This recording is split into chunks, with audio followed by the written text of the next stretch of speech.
처음 오신 게 아마 2019년, 18년? 그죠? 벌써 그렇게 됐네요.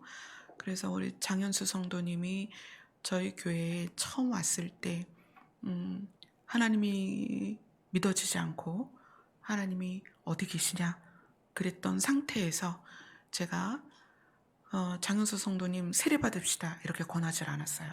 저는 기다렸어요. 언제까지 기다렸냐면 장윤수 성도님이 저 세례 받고 싶습니다 할 때까지 기다렸어요.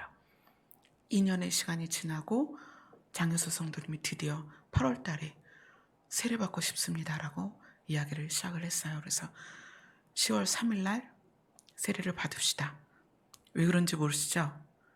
오늘이 개천절이잖아요. 하늘이 열리고 열린 하늘문 교회에서 우리 장현수 성도님이 세례를 받습니다. 그래서 열린 하늘문을 바라보면서 그 하나님의 보좌를 향하여 우리 장현수 성도님이 그곳에 갈 때까지 하나님을 놓지 않고 그 인생의 모든 길을 하나님과 동행하면서 살아가는 어떤 각오로서 세례를 받는 그날이 개천절이었으면 좋겠다. 그런 생각을 해서 제가 10월 3일 날 세례 받읍시다 이렇게 했어요. 그리고 아까 세례 문답을 했어요. 하나님을 소개를 해봐라 그랬어요. 여러분이 그런 기회가 돼서 누군가에게 하나님을 소개한다면 어떻게 소개를 해야 될지 한번 여러분들도 생각을 해보세요. 장현수 성도님이 그렇게 소개를 했어요. 하나님은 내 옆에 계십니다. 아멘. 그 고백이 얼마나 기쁘고 그걸로 다 설명되잖아요. 하나님이 살아계신 것과 우리 함께 계심을 고백했다는 게 너무 감사했어요. 그래서 이 시간에는 우리 장현수 성도님의 세례식을 하도록 하겠습니다. 제가 눈물이 날라 그래요. 어떡해요? 제가 눈물이 나면 콧물도 나오는데 참 걱정이에요.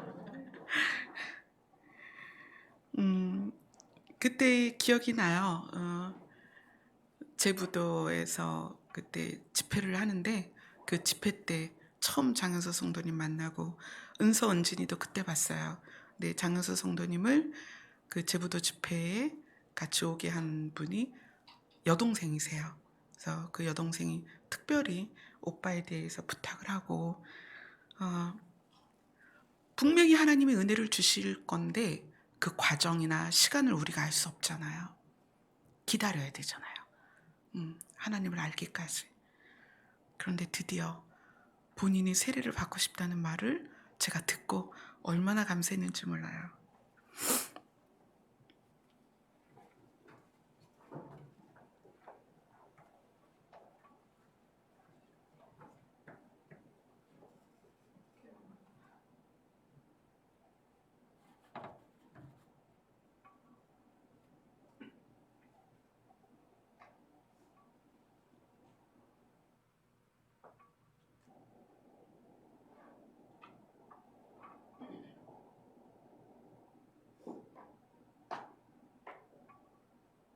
지금부터 장현수 성도님의 세례식을 시작하겠습니다. 우리 다 같이 성경 말씀 누가복음 3장 21절에서 22절입니다. 같이 읽겠습니다. 누가복음 3장 21절에서 22절입니다.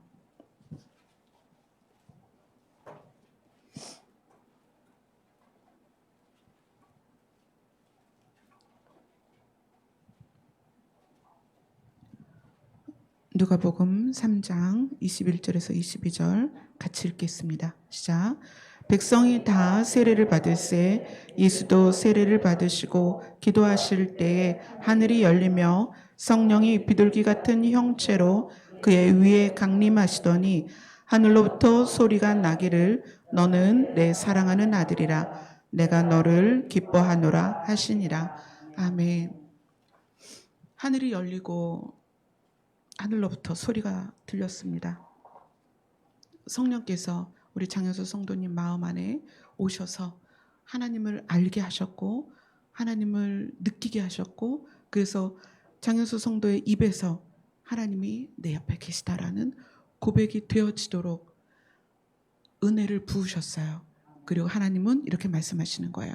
너는 내 아들이다. 아멘. 이제 다 된 거예요. 뭐가 됐죠? 그분이 아버지시잖아요. 아버지로부터 아들이 혜택을 받는 건 당연한 거예요. 이 땅에서도. 또 하나님이 계신 그 하나님의 보좌가 있는 하나님의 나라를 상속받을 자격이 생긴 거예요. 왜죠? 하나님이 너는 내 아들이다. 이렇게 말씀해 주셨으니까요. 자, 우리 장현수 성도님 오른손을 들어주시고요.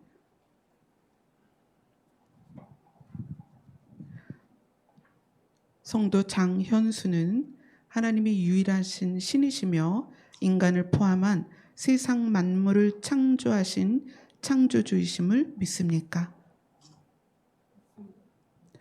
성도 장현수는 우리 힘으로 죄의 문제를 해결할 수 없음과 하나님의 아들 예수님이 대신 죽으심으로 우리의 죄를 사하여 주셨음을 믿습니까?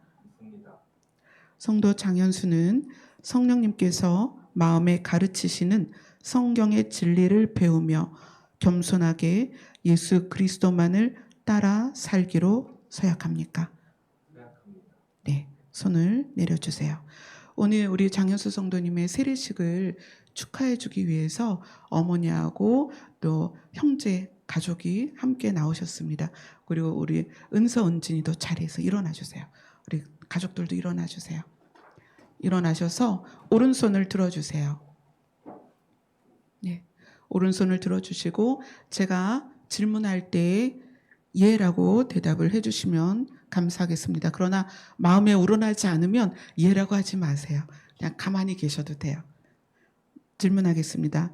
성도 장현수의 가족은 성도 장현수가 길이요 진리요 생명 되시는 예수님을 따라갈 수 있도록 사랑으로 돕고 사랑으로 하나 되기를 서약합니까? 네. 우리 은서 은진이는 눈으로 이렇게 저하고 교환을 했습니다. 네, 감사합니다. 손 내려주시고요. 그대로 서 계세요.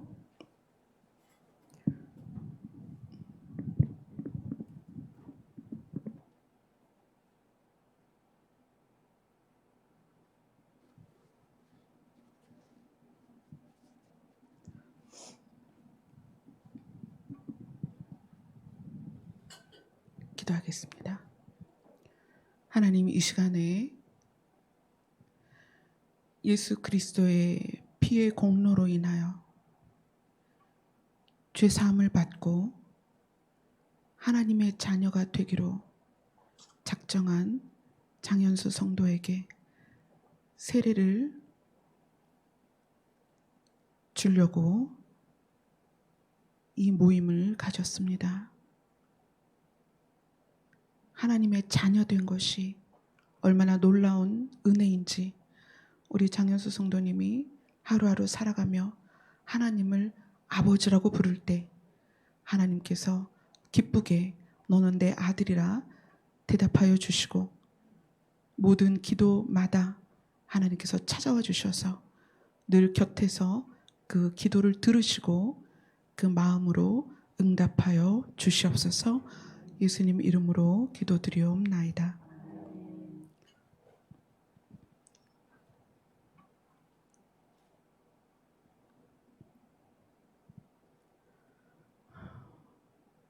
오늘 예수 그리스도의 자녀가 예수 그리스도의 이름으로 성부와 성자와 성령의 이름으로 세례를 주노라. 아멘. 기도하겠습니다.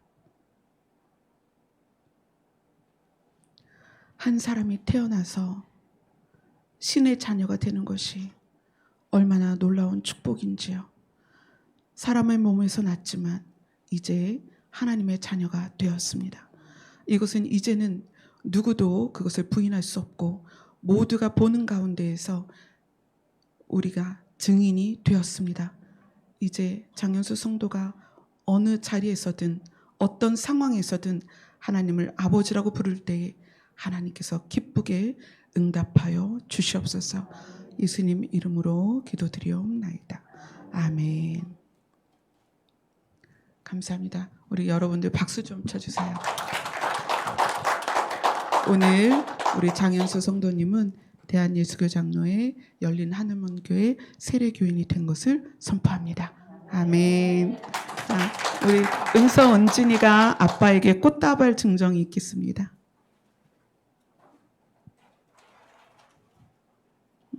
둘이 같이 나와. 자.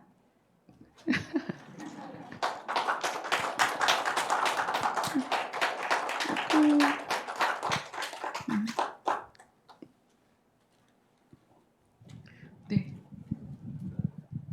뒤돌아서 인사하시고 들어가시면 돼요.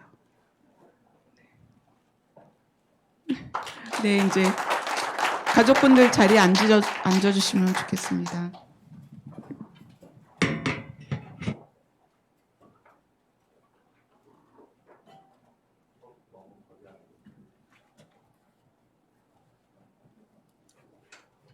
제가 이제까지 참 여러 번 세례식을 했는데요.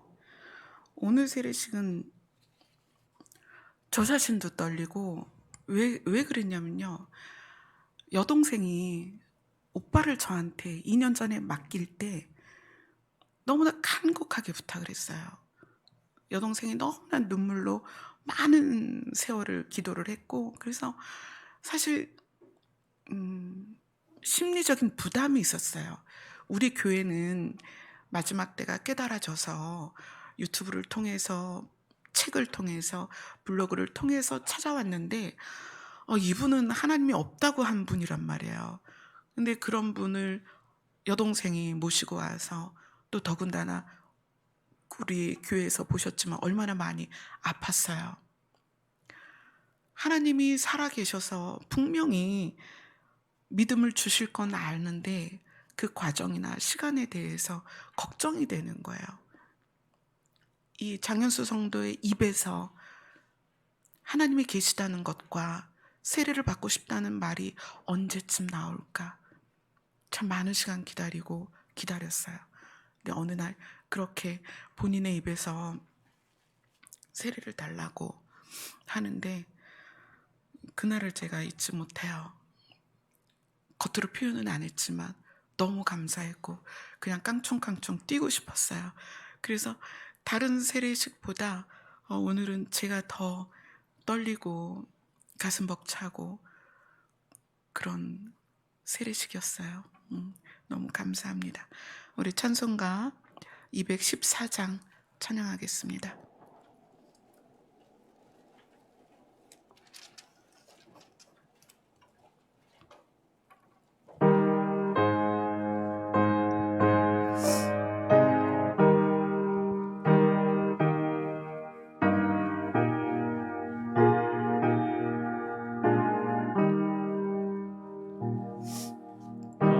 주의 도움 받고자 주 예수님께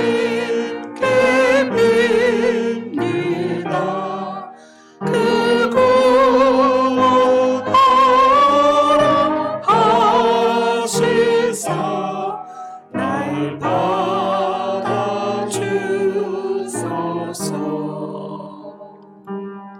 내 모습 이대로 주 받아주소서.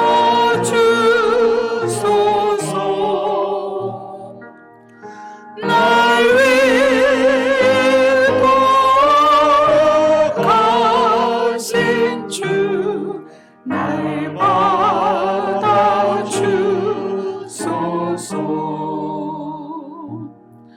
큰 죄에 빠져 영죽을 날 위해 피 흘렸으니 주 형상대로 빚으사 날 받아주소서.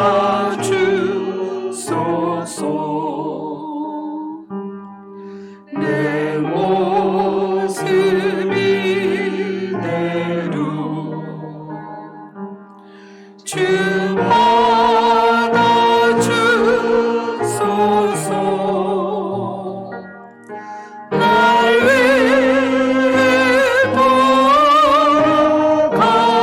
돌아가신 주 날 받아주소서.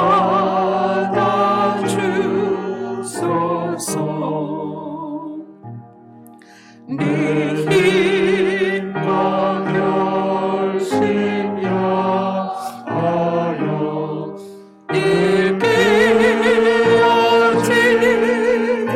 쉬우니 주 이름으로 구원해 날 받아주소서.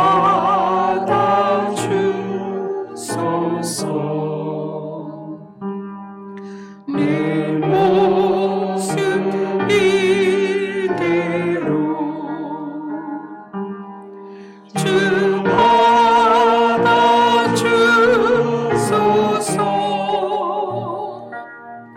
날 위해 돌아가신 주 날 받아주소서.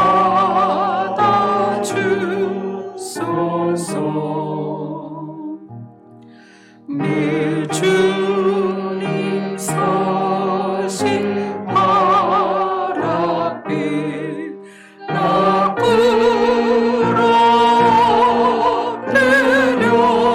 엎드렸으니 그 크신 역사 이루게 날 받아주소서.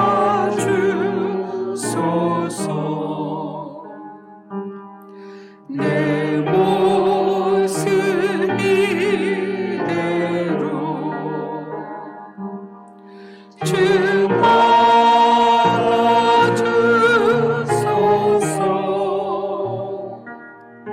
날 위해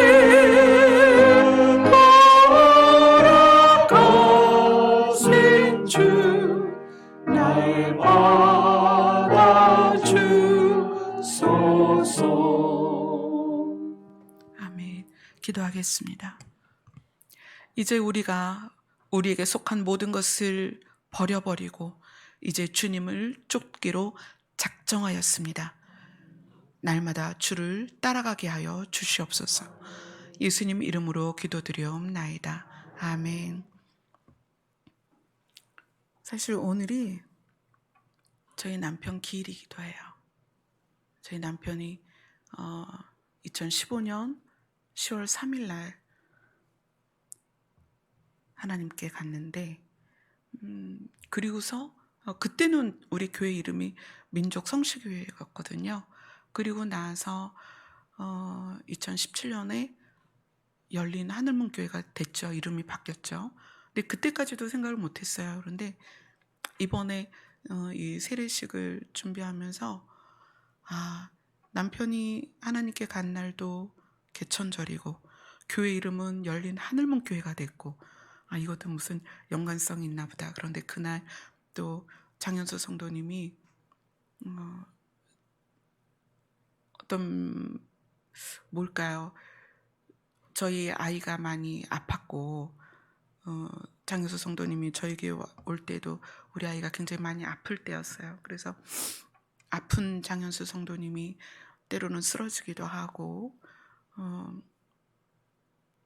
교회를 오다가 못 오고 집으로 돌아가는 일들도 굉장히 여러 번 있었고 또 교회 차로 장현수 성도님 집에까지 저도 왔다 갔다 하면서 장현수 성도님을 향한 마음은 그러니까 마음으로 낳은 자녀 같아요. 그런 마음이에요. 그래서 오늘 세례식이 저에게는 또 더 특별한 세례식이었던 것 같아요. 성경 말씀 보도록 하겠습니다. 누가복음 4장 16절에서 20절까지입니다.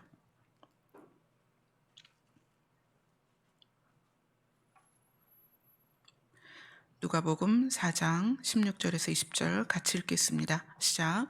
예수께서 그 자라나신 곳 나사렛에 이르사 안식일에 늘 하시던 대로 회당에 들어가사 성경을 읽으려고 서심해 선지자 이사야의 글을 들이거늘 책을 펴서 이렇게 기록된 데를 찾으시니 곧 주의 성령이 내게 임하셨으니 이는 가난한 자에게 복음을 전하게 하시려고 내게 기름을 부으시고 나를 보내사 포로된 자에게 자유를, 눈먼 자에게 다시 보게 함을 전파하며 눌린 자를 자유롭게 하고 주의 은혜의 해를 전파하게 하려 하심이라 하였더라.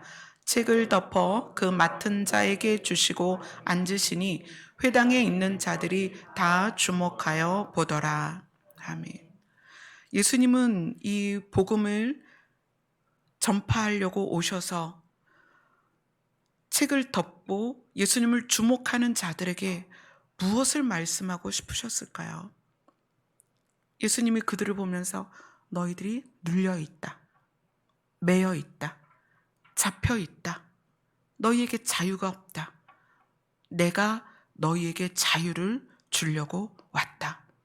그래서 21절에 보면 예수께서 그들에게 말씀하실 때 이 글이 오늘 너희 귀에 응하였느니라. 이 예언의 말씀이, 이사야서에 있는 이 예언의 말씀이 오늘 너희에게 응답되었다 말씀하시는 거예요. 왜냐하면 예수 그리스도가 그들 앞에 있잖아요. 내가 너희에게 자유를 줄 것이다.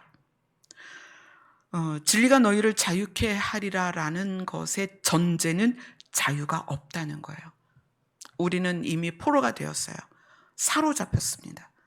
갇혀 있고요. 매여 있습니다. 묶여 있다는 얘기예요. 뭐에? 우리 모두는 자유인처럼 걸어다니고 자유인처럼 생활해 왔지만 우리는 사실 다 매여 있어요. 근심에 사로잡히든 생각에 사로잡히든 걱정에 사로잡히든 두려움에 사로잡히든 불평과 불만에 사로잡히든 우리는 전부 다 지금 사로잡혀 있다는 거예요. 그러한 우리를 불쌍히 여겨서 우리가 이미 신부는 하나님으로부터 너는 내 자녀다라고, 너는 내 아들이다. 오늘 장현수 성도님에게 하신 말씀처럼 너는 내 아들이다. 우리는 이미 신부는 바뀌었습니다. 그러나 여전히 착고가 우리 발목에 있어서 여전히 우리는 매여 있단 말이에요. 신부는 분명히 바뀌었는데 늘 억울하고 속상하고 두렵고 걱정되고 떨리고 누군가 나를 무시하는 것 같고 누군가 나를 비난하는 것 같고 그래서 내가 뭔가를 해서 내 존재를 드러내야만 될 것 같고 칭찬을 받아야만 될 것 같고 뭔가 나에게 덧입혀서 그것이 지식이든 뭐 좋은 직장이든 아니면 물질이든 좋은 집이든 좋은 차든 명품 백이든 명품 옷이든 무엇인가로 나를 덧입혀서 나라는 존재를 드러내야 될 것 같고 인정받아야 될 것 같고 그런 심리 상태로 우리가 이곳에 모여 있다는 거예요. 근데 예수님이 말씀하십니다. 오늘 이 글이 이사야의 말씀이 너희 귀에 응하였느니라. 왜냐하면 예수님이 오셨기 때문에요. 동물들이 새끼를 낳아요. 동물들이 새끼를 낳으면 그 새끼를 동물들 입장에서 양육을 합니다. 독수리는 독수리대로, 토끼는 토끼대로, 고양이는 고양이대로. 저희가 고양이가 2마리가 있었는데 이 고양이 2마리가 처음에 입양할 때 고양이를 데리고 올 때 둘 다 암컷을 데려왔어요. 둘 다 암컷인 줄 알았어요. 그러다가 어느 날 한 마리가 배가 뚱뚱해지는 거예요. 어머나 이게 웬일이야. 그래가지고 나머지 아이를 갖고 갔더니 수컷이라는 거예요. 분명히 데려올 때는 암컷이라고 갖고 왔는데 하나가 수컷이었던 거예요. 그래가지고 한 마리가 새끼를 가졌어요. 근데 이 아이가 비소라는 고양이가 배가 불러서 새끼를 낳을 때가 되니까 스스로 새끼 낳을 준비를 하더라고요. 그래서 방을 어둡게 해주고 박스를 만들고 그 박스 안에 뭐 이제 담요를 깔아주고 그랬는데 지가 들어가서 새끼를 낳기 시작하는 거예요. 한 마리가 나오고 또 한 마리가 나오고. 근데 보통 저는 이제 생각하기에 고양이나 강아지나 새끼를 그래도 4-5마리는 낳는다고 생각을 했는데 딱 2마리 낳더니 안 낳는 거예요. 그랬고 또 얘를 또 보재기 싸가지고 병원에 막 데리고 갔어요. 의사 선생님께 얘가 2마리 낳고 안 난다고, 큰일 났다고, 이 뱃속에 뭐가 있을 텐데 안 나온다고. 의사 선생님이 긴급히 엑스레이를 찍더니 아무것도 없다고. 이제 뱃속에 2마리가 있었던 거예요. 근데 아무도 가르쳐 주지 않았는데 엄마 고양이가 새끼를 처음엔 눈도 못 뜨고 정말 조그맣잖아요. 털도 없고.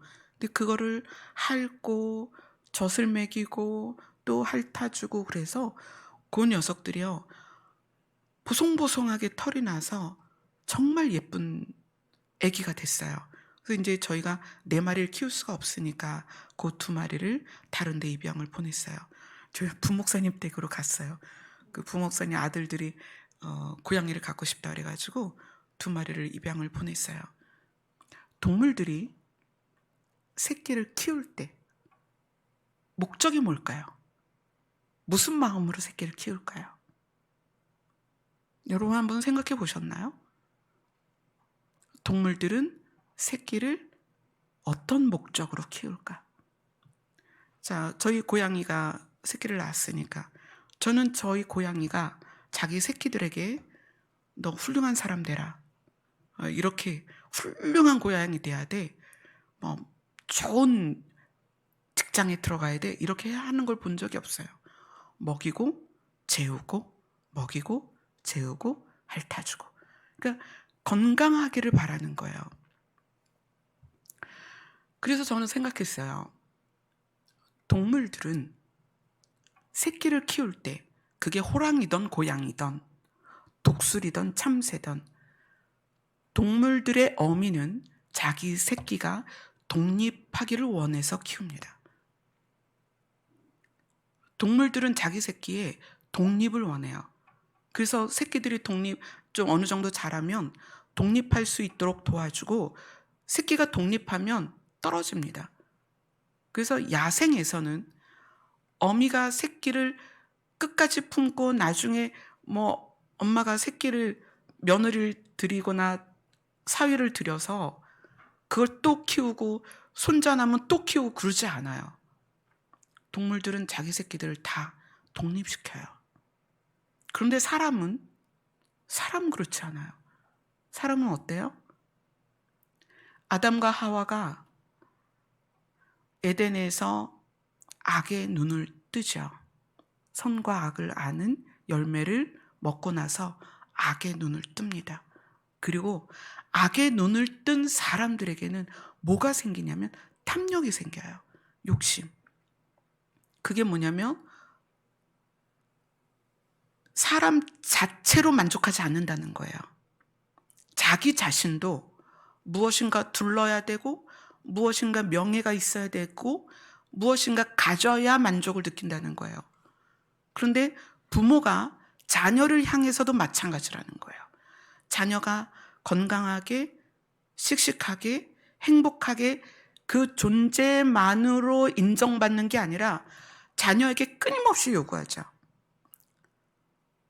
누워있는 애한테 엄마 말을 수천 번 해서 엄마 말 가르치고 그 다음에 아빠라는 말 가르치고 그 다음에 뒤집으면 기게 만들고 기면 쓰게 만들고 쓴 다음엔 걷게 만들고 그 다음에 뭐예요?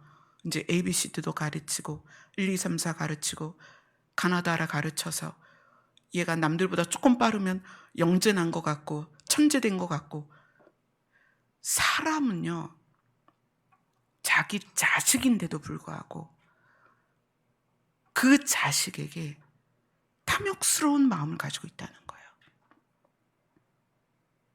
내가 가지지 않은 것을 자녀가 갖게 해서 그것으로 대리만족을 하고 자녀를 면류관 삼아서 자녀가 잘 되는 것에 물론 포커스가 두 가지예요. 하나는 부모가 고생했으니까 너희는 고생하지 마라. 그런 의미도 있어요. 그러나 더 큰 건 그 자녀를 통하여 부모가 만족하고자 하는, 부모가 기쁘고 행복하고자 하는 그 마음이 있다는 거예요.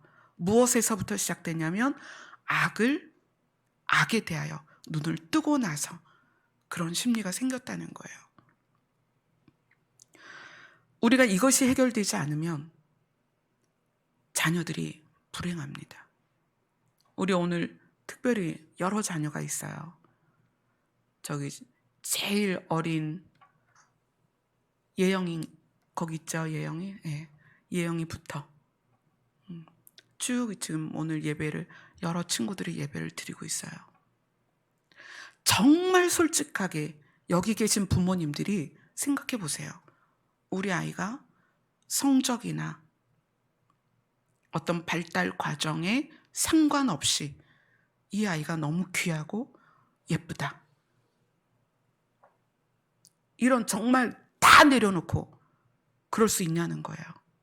예, 우리 조윤성 집사님이 그럴 수 있다고 끄덕이셨어요. 하경아, 엄마 아빠는 그러시대. 하나님은 에덴에서 벌거벗은 아담과 하와에게 만족하셨습니다. 그들을 그냥 그대로 사랑하셨다는 거예요. 보기에 좋았더라. 근데 우리가 악의 눈을 뜨고 나서 우리에게 들어온 악은 나라는 인간의 가치에 대해서 하나님이 우리를 보고 너무나 사랑하시는 그 가치에 대해서 부족함을 느끼는 거예요. 우리가 자녀를 향해서 마찬가지입니다. 엄마 아빠의 사랑으로 인해서 태어난 그 아이들, 그 아이 자체로만 사랑했다면 아마 상처받는 일이 많지 않았을 거예요. 근데 우리는 끊임없이 요구하는 거예요. 아이에게. 남들이 너를 어떻게 생각하겠니? 친구들이 너를 어떻게 보겠니? 집안 어른들이 너를 어떻게 생각하겠니? 남들이 너를 어떻게 보겠니? 이러한 말들로 인해서 자녀들에게 끊임없이 무엇인가 요구하고 어떻게 되기를 요구하죠. 자유의 복음은 무엇에 있냐면 나 자신의 독립에 있습니다. 독립이란 말은 어떤 가치나 어떤 거에 매이지 않는 거예요. 독립이라는 것은 어디에도 의존되지 않고 서 있는 상태가 독립입니다. 여러분 자신이 자기의 그 내면에서 작동되는 심리들을 잘 살펴야 돼요. 만약에 예를 들어서 내가 뭔가를 해서 누군가에게 칭찬받거나 또 존중받거나 내 이름을 막 불러주는 것에 대해서 희열을 느끼고 기뻐서 그것을 마구 추구하고 있다면 아직 독립이 안 된 거예요. 또는 어떤 사람의 시선에 대해서 내가 여전히 내가 부족하고 내가 너무 못났다, 내가 부족하다, 막 이런 느낌, 그런 걸 통해서 누군가가 나에 대해서 무시하는 것 같고 멸시하는 것 같고 막 이런 느낌을 느끼고 있다면 독립이 안 된 거예요. 독립은 굉장히 중요한 거예요. 독립은 내가 어떠하든지 하나님이 나를 사랑하신다는 거에 대해서 의심의 여지가 없는 거예요. 그래서 관계 안에서, 사람과의 관계 안에서 그가 나에게 뭐라고 말하든 심리적인 타격을 안 받는 거예요. 어떤 사람이 나에 대해서 그냥 대놓고 폄하를 해도 심리적인 타격을 안 받는 거예요. 내가 독립이 되지 않으면, 하나님의 자녀인 건 분명한데 내가 독립이 되지 않으면 인생 사는 게 굉장히 힘들어요.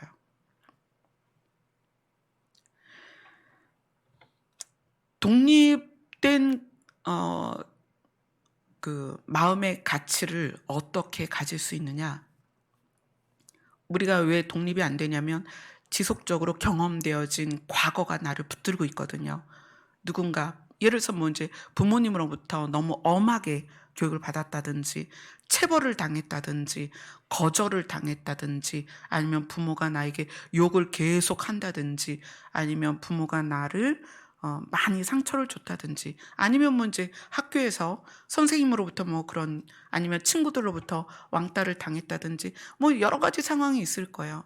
근데 그 과거가 나에게 매어져서 내가 독립을 하지 못하고 있으면 분명히 하나님의 자녀로서 이 땅에서 그거를 분명히 알고 있는데도 심리적으로 늘 불행하단 말이에요. 그래서 그것이 분노가 돼서 타인을 공격하거나 그것이 가장 사랑해야 될 가족을 공격하거나 자기 자신을 공격하거나 그래서 사람을 멀리하거나 또는 지독히 사람하고의 관계에서 싸우거나 굉장히 하나님의 자녀로서 이 땅에서 사는 모습이 행복하지 않단 말이에요. 여러분, 이 땅에서 신의 자녀로 사는 건 놀라운 축복입니다. 근데 그 축복을 이 땅에서 못 누린단 말이에요. 그래서 예수님이 자유의 복음을 가지고 오셔서 이 글이 오늘 너희 귀에 응하였다. 왜냐하면 내가 왔으니까. 그럼 우리가 이 자유의 복음을 통하여서 그 자유를 누려야 될 거 아니에요. 과거에 연결된 나를 끊어버리고 인식의 오류를 지난주에 얘기했죠. 그리고 왜곡된 감정들에 대해서 이야기를 했어요. 이걸 어떻게 해결할 것이냐. 오늘은 그 해결 방법을 여러분들에게 알려드리겠습니다. 첫째, 사실이 무엇이냐를 여러분 생각해 보세요. 사실. 여러분이 어떻게 느끼던 누구에게 무슨 말을 듣던 어떤 상황에 있던 그거는 사실이 아니에요. 진짜 사실은 하나님이 나에 대하여 지금 이 모습 그대로 사랑하신다는 거예요. 그게 사실입니다. 사실이 뭐다? 하나님이 나의 아버지가 되신 하나님이 우리가 생각하는 방식이 아니라 하나님의 방식으로 우리를 대하시는데 하나님의 방식은 뭐냐면 내 모습 그대로 사랑하신다는 거예요. 여기 있는 오늘 예배드리는 학생들 기억하세요. 여러분들이 성적을 뭐 100명 중에 99등을 하던 100명 중에 1등을 하던 상관이 없어요. 남들보다 달리기가 늦던 남들보다 노래를 못하던 상관없어요. 사실이 뭐냐면 하나님은 우리 자신을 그 모습 그대로 이 모습 그대로를 사랑하신다는 거예요. 이게 사실입니다. 이 사실을 내가 어떻게 더 자세히 알 수 있느냐? 여러분, 성경이 진리예요. 그죠? 성경이 사실입니다. 사실에 대해서 나와 있는 게 성경이에요. 여러분, 성경을 왜 많이 읽으라고 하느냐? 뭐 집에다 붙여놓은 부적처럼 성경이 무슨 주문처럼 많이 읽고 많이 외우면 나를 뭔가 영적인 사람으로 만들고 그런 게 아니라 성경으로 사실을 배우라는 거예요. 성경에 있는 사실이 뭐냐? 하나님이 우리를 사랑하신다는 거예요. 하나님이 얼마나 우리를 사랑하시냐? 아들을 이 땅에 보내셨다는 거예요. 어떤 사람을 위해서? 우리 자신을 위해서. 변화되지 않고 여전히 부족한 우리 이 모습 그대로를 하나님이 사랑하셔서 예수님을 보내셨다는 거예요. 이게 사실입니다. 우리가 어떻게 독립할 수 있느냐? 사실을 명확하게 아는 거예요. 그리고 그 사실을 붙드는 거예요. 우리 은서 은진이가 자주 오지는 못해요. 근데 은서 은진이에게 제가 해주고 싶은 이야기가 있어요. 은서 은진이 자체를 하나님이 너무나 사랑하신다는 거예요. 이 사실을 믿어야 돼요. 이 사실을 자기 자신에게 가르쳐야 됩니다. 혹시라도 어떤 상황에, 어떤 사건에, 어떤 일 때문에 내가 좌절됐을 때, 자존심 상하거나 두렵거나 또는 모멸감을 느끼고 수치를 느낄 때마다 사실을 끌어와야 돼요. 그 느낌에 매이는 게 아니라, 그 생각에 매이는 것이 아니라 사실을 붙드는 거예요. 사실은 뭐죠? 내 모습 그대로 하나님이 나를 사랑하신다. 여러분 평생에 이것을 반드시 기억하셔야 됩니다. 기도는 무엇이냐면 이 사실을 확인하는 거예요. 여러분이 아골골짝 빈들에 있을 때라도 여러분 기도해 보세요. 하나님은 말씀하세요. 내가 너를 사랑한다. 예수님이 십자가에 매달리셨을 때 그 옆에 있던 강도가 예수님을 향하여 당신이 하나님의 나라에 낙원에 들어갈 때 나를 기억하여 달라고 부탁을 합니다. 예수님이 말씀하세요. 내가 너를 데리고 갈 것이다. 네가 오늘 나와 낙원에 함께 있을 것이다. 그가 얼마나 많은 죄를 졌으면 십자가에, 그건 정말 극형이죠. 십자가에 매달리는 그런 사형을 받았겠어요.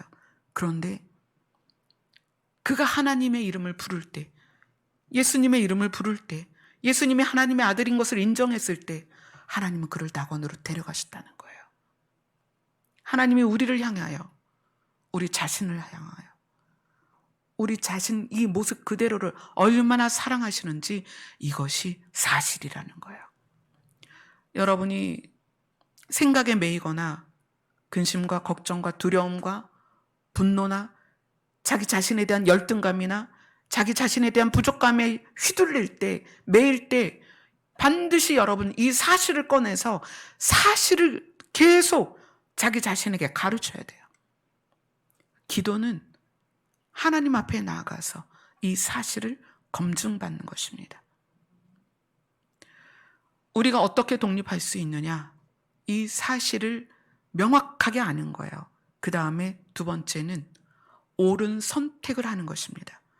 옳은 선택이라는 것은 예수님께서 우리에게 가르쳐 주신 계명이 있어요. 하나님을 사랑하고 서로 사랑해라. 이것이 옳은 거예요. 남편이 나에게 잘 못해줄 수 있어요. 아내가 남편을 잘 이해하지 못할 수 있어요. 부모가 자녀를 힘들게 할 수도 있고 부모가 자녀를 미워할 수도 있어요. 자녀가 부모를 대적할 수도 있어요. 그런 모든 관계 안에서 우리가 옳은 걸 선택하는데 옳은 게 무엇이냐면 사랑하는 거예요. 이게 힘들 수 있습니다. 왜냐하면 왜 내가 손해봐야 되느냐? 왜 내가 먼저 손을 내밀어야 되느냐? 내가 왜 참아야 되느냐? 억울할 수 있습니다. 그러나 진리가 무엇을 말하고 있냐면 너희를 자유케 할 것이다 라고 말하고 있어요. 우리는 내가 느끼는 것과 내 감정으로 움직이는 것이 아니라 옳은 걸 선택해야 된다는 거예요. 근데 옳은 게 무엇이다? 예수님이 우리에게 말씀하신 새 계명이라는 거예요. 근데 그 새 계명이 뭐죠? 무슨 일이 있어도 하나님을 떠나지 않는 것입니다. 또 새 계명이 뭐죠? 어떠한 상황에서도 내가 사랑해야 될 사람들을 사랑하는 거예요. 그게 옳은 선택입니다. 지금 말씀드린 이 두 가지, 사실을 붙들고 사실을 나에게 가르치는 것. 두 번째, 옳은 것을 선택하는 것. 우리가 삶 가운데 선택해야 될 게 얼마나 많아요. 어떤 말을 해야 될지, 어떻게 행동해야 될지, 어떤 태도를 취할지, 어떤 일을 결정할지, 이 모든 것들이 우리의 선택입니다. 근데 그 선택의 기준을 무엇으로 해라? 예수님이 우리에게 가르쳐 주신 계명으로 하라. 그것을 기준으로 우리가 선택하는 것, 옳은 것을 선택할 때 이 두 가지가, 첫째는 사실을 붙드는 것, 두 번째는 옳은 것을 선택하는 것. 이 두 가지가 여러분 삶 속에서 계속 반복되어져야 됩니다. 처음에는 감정대로 행동하고 느낀 대로 표현하고 우리가 그랬죠. 생각에 사로잡혀서 그것에 휘둘리고 그랬던 것을 우리가 과감히 이제는 사실에 의해서 옳은 것을 선택해야 돼요. 여러분, 이것은 계속 반복돼야 됩니다. 그럴 때 있잖아요. 은서, 은진이 딸이 둘이니까 둘이 이렇게 지내다 보면 엄마나 아빠가 언니보다 동생을 더 사랑하는 것 같아. 또는 동생이 느낄 때 또 반대로 느낄 수도 있죠. 이건 느낌이라는 거예요. 그럴 때 은서, 은진이가 무엇을 붙들어야 되냐면 사실을 붙들어야 되는 거예요. 사실은 뭐다? 하나님이 나의 이 모습 그대로를 사랑하신다. 이건 여러분이 앞으로 매이거나 묶이거나 포로되는 그런 상황에서 여러분들을 지켜줄 것입니다. 자, 계시록을 보겠습니다. 계시록 20장.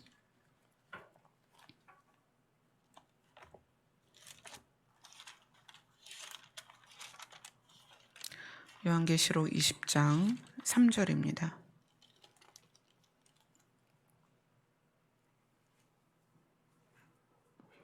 같이 읽겠습니다. 시작. 무적행에 던져 넣어 잠그고 그 위에 인봉하여 천년이 차도록 다시는 만국을 미혹하지 못하게 하였는데 그 후에는 반드시 잠깐 놓이리라. 누구에 대해서 이야기한 걸까요? 무적행에 던져 넣는 그 대상이 누구예요? 20장 1절 2절을 같이 읽겠습니다. 시작. 또 내가 보매 천사가 무적행의 열쇠와 큰 쇠사슬을 그의 손에 가지고 하늘로부터 내려와서 용을 잡으니 곧 옛 뱀이요 마귀요 사탄이라. 잡아서 1000년 동안 결박하여. 옛 뱀, 에덴에서 아담과 하와를 거짓말로 선과 악을 알게 하는 열매를 먹게 했던 옛 뱀, 마귀, 사탄이 그가 이 세상에서 뭘 했냐면 만국을 미혹했다, 이렇게 표현을 해요. 이 미혹이라는 단어가 계시록에 8번이 나와요. 계시록에 이제 이 미혹이 또 다른 말로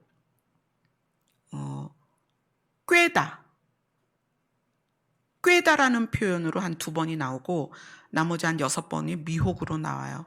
이게 계시록에서 이렇게 많이 나오는 것은 이제 예수님이 오실 때가 가까이 오는데, 예수님이 오실 때 이 땅에서 사단이 우리 사이에서 하고자 하는 게 뭐냐면 미혹이라는 거예요. 근데 이 미혹이 다른 성경에서 이 미혹이라는 단어를 그대로 어떻게 썼냐면 길을 잃다, 속이다. 이 미혹이 그런 의미예요. 그 다음에 헤매다. 우리가 미혹이 되면 헤맨단 말이에요. 길을 잃고 헤매는 거예요. 그리고 죄를 짓다. 이런 표현으로 미혹이라는 단어가 쓰였습니다. 사단은 우리에게 끊임없이 다가와서 우리가 길을 잃고 헤매고 우리가 속도록 하는 작업을 계속한단 말이에요. 이 미혹 때문에 많은 일들이 일어나죠. 계시록 20장에 보면 또 20장 8절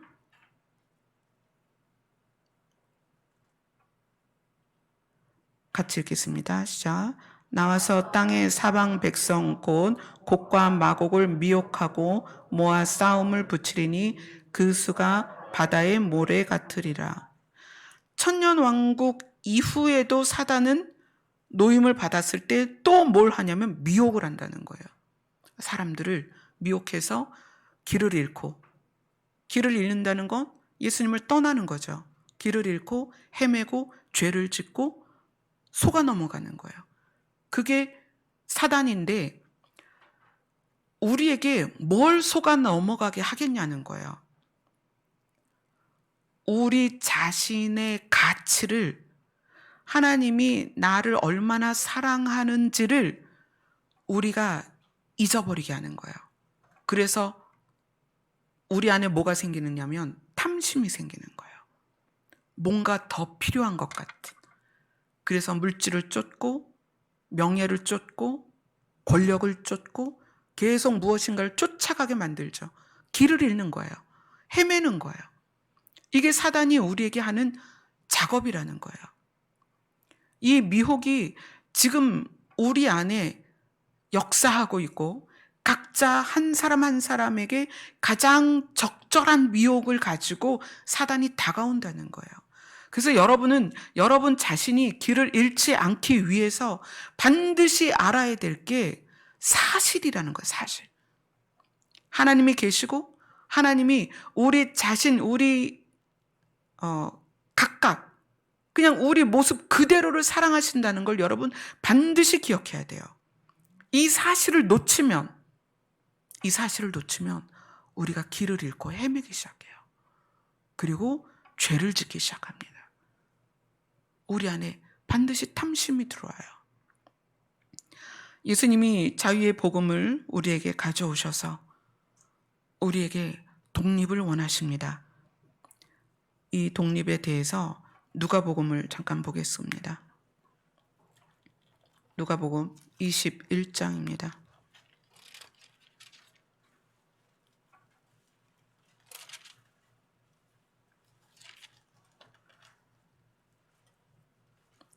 누가복음 21장 25절부터 28절입니다.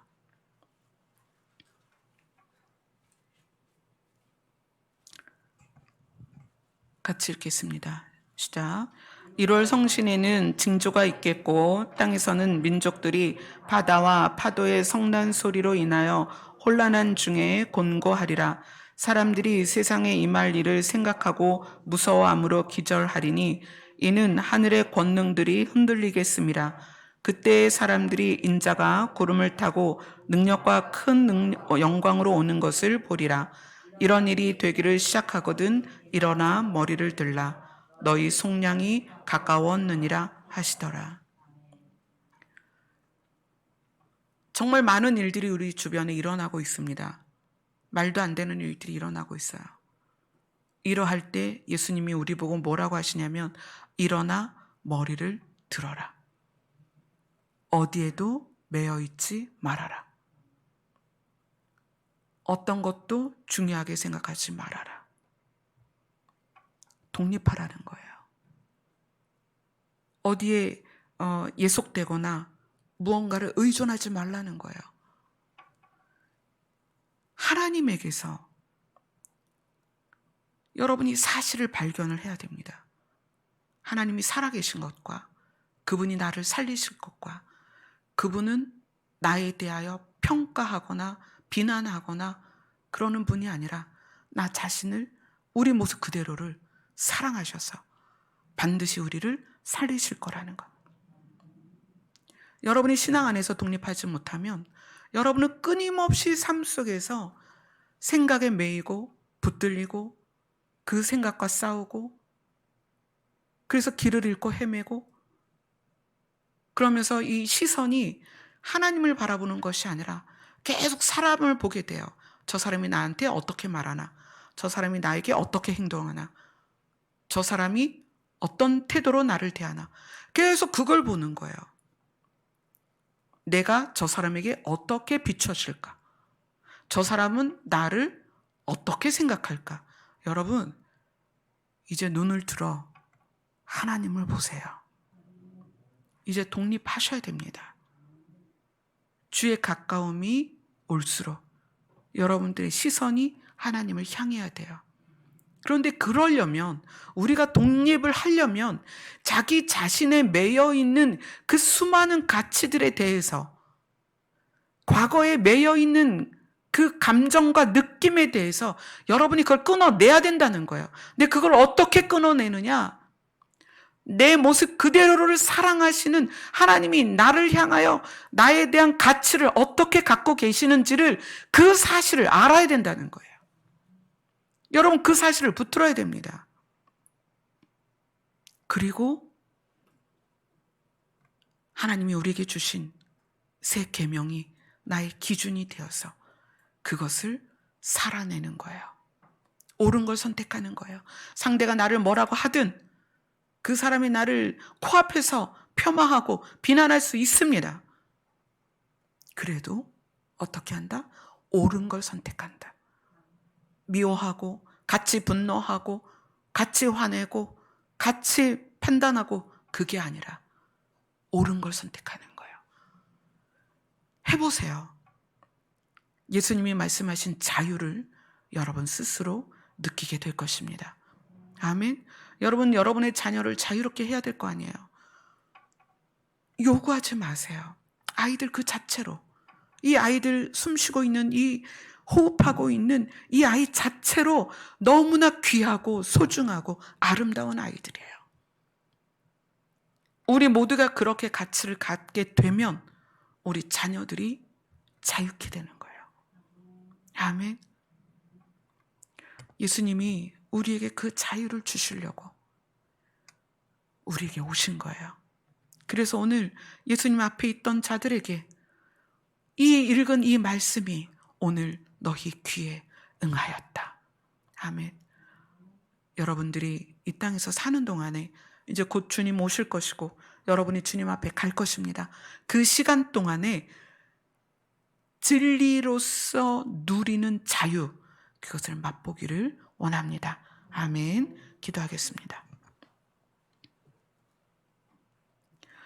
우리가 하나님의 자녀가 됐음에도 불구하고 우리는 여전히 사람들의 시선과 평가와 나 자신을 향한 내 스스로의 가치로서 늘 좌절하고 실망하고 낙심하고 쓰러지고 생각에 매이고 묶이고 하면서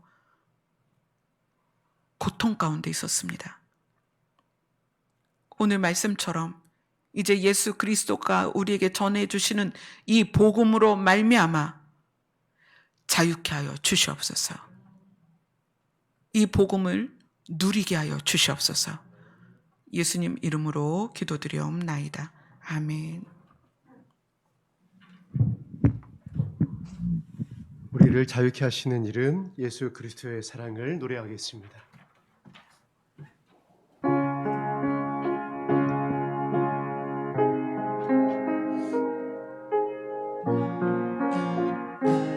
내 구주 예수를 내 구주 예수를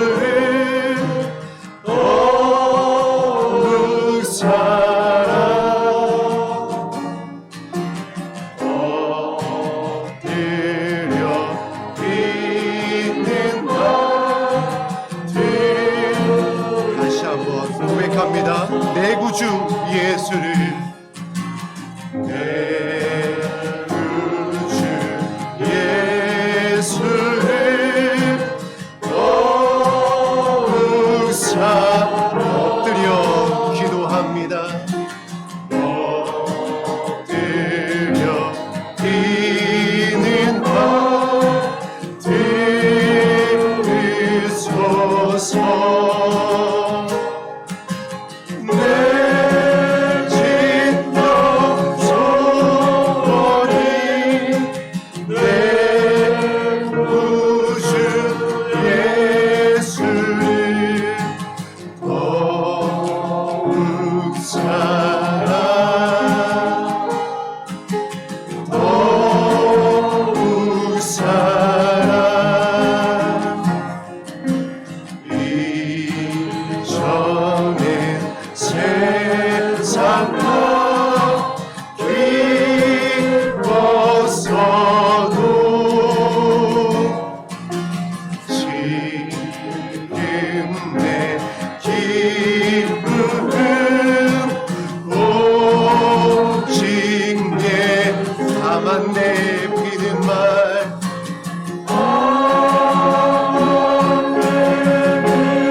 더욱 사랑합니다. 더욱 사랑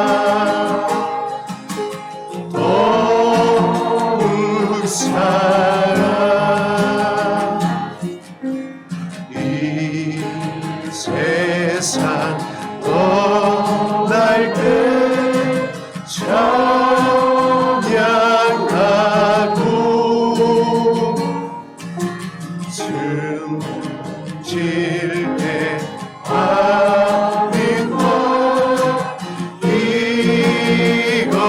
이것일세.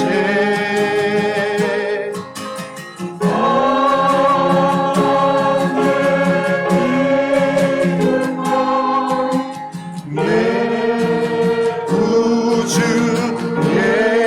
예수를 더욱 사랑. 우리는 복음 안에서 자유케 하는 생명을 노래합니다. 내 구주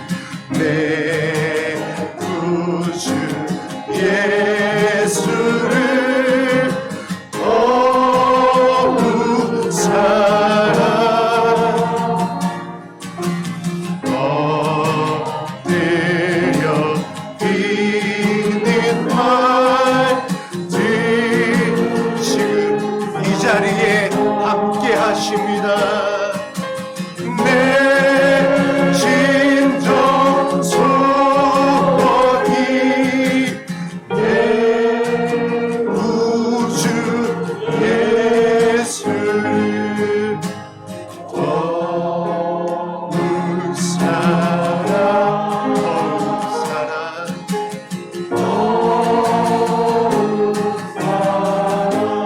이전엔 세상 나 이전엔 세상 나 기뻤어도 지금 내 기쁨 오직 우리 마음의 중심의 고백을 올려드립니다. 나한테 있는 말 내 구주 예수를 더욱 사랑.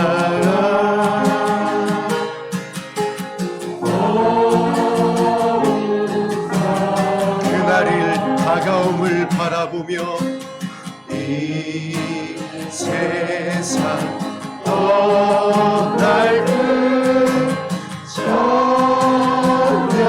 찬양하고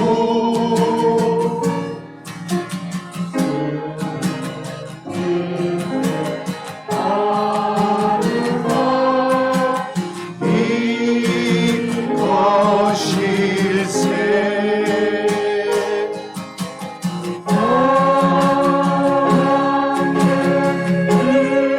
아버지께서 들으십니다. 내 구주 예수를 더욱 사랑, 더욱 다시 한번 고백합니다. 더욱 사랑, 더욱 사랑, 더욱 사랑.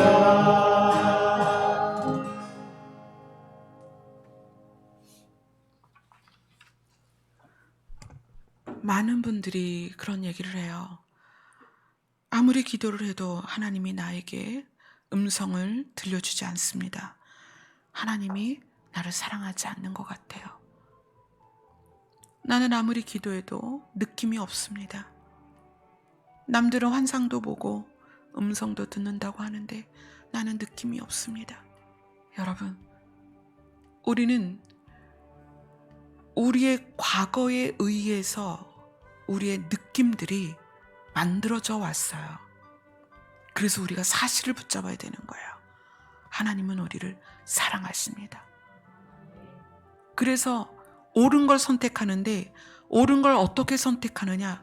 하나님이 나를 사랑한다고 고백하셔야 됩니다. 비록 귀로 들리는 것 없고 눈으로 보여지는 것 없고 감각으로 느껴지는 것 없지만 사실은 하나님이 나를 사랑한다는 거예요. 그래서 우리는 그것을 붙들고 우리가 그렇게 고백을 해야 되는 거예요. 하나님이 나를 사랑하신다. 내가 비록 어떤 면에서 부족하고, 내가 비록 어떤 면에서 연약하고, 내가 비록 어떤 면에서 다른 사람과 비교해서 연약할지라도 하나님이 나를 사랑하시는 것이 사실입니다. 아멘. 그래서 여러분들이 그 사실을 붙잡고, 그리고 여러분의 말도 행동도 어떤 걸 선택하는 것도 옳은 걸 선택하시기를 바랍니다. 하나님, 이 시간에 우리가 아버지의 이름을 부르겠습니다. 아버지께서 우리 한 사람 한 사람에게 찾아와 주셔서 하나님이 우리를 사랑하신다는 그 사실이 더욱더 명확해지도록 도와주시옵소서. 기도하는 시간 갖도록 하겠습니다.